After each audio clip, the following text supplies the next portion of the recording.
entering a commercial property via storage units. I'm not sure if you've come across it multiple times. The one I was specifically looking at, 81K, pretty low entry point for commercial assets, a rental return of about 7% per annum. Overall thoughts, obviously, so I've asked around, no banks really are comfortable to give commercial loans under 100K. Yeah. So this would probably be an upfront, extract equity Cash. from, extract equity from one of my properties, put it into this, and really, whatever comes out is passive income. And what are you hoping for? A way to increase my incomes. As I'm withdrawing on equity, I'm obviously increasing my loan on the investment. And what are they yielding? 7%, you said? 7%. Look, they've got a promotion. It's about 7% for 2 years. And then after that, going to assess the market and see if it was worth keeping. Don't do it. No.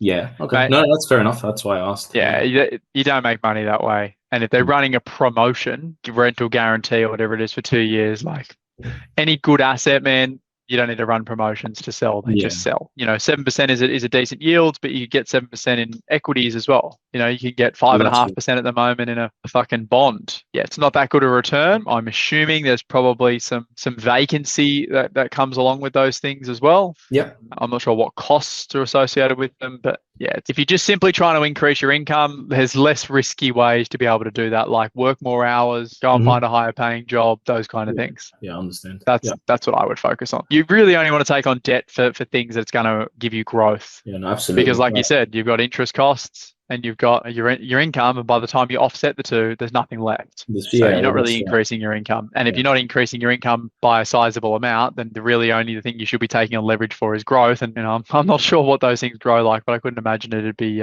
much. And you're only going to sell it in the future to another investor anyway, who's going to buy it with the same mindset as you are. So it's not ideal. No, that's fair enough. If we're looking at an entry point into the commercial world, what are any tips, advice on what we're looking, or should we keep saving, keep focusing on the resis, build as much equity as we can and move? Yeah, well, I mean, the thing I think people get wrong with property investing is that they try and solve the cash flow problem too early in their journey.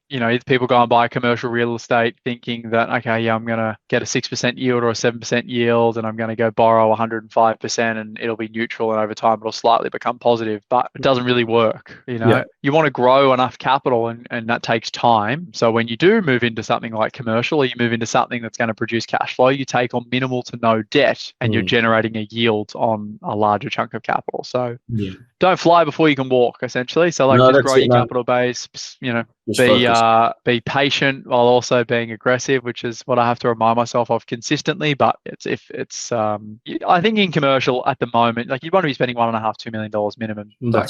But personally, for me. Yeah.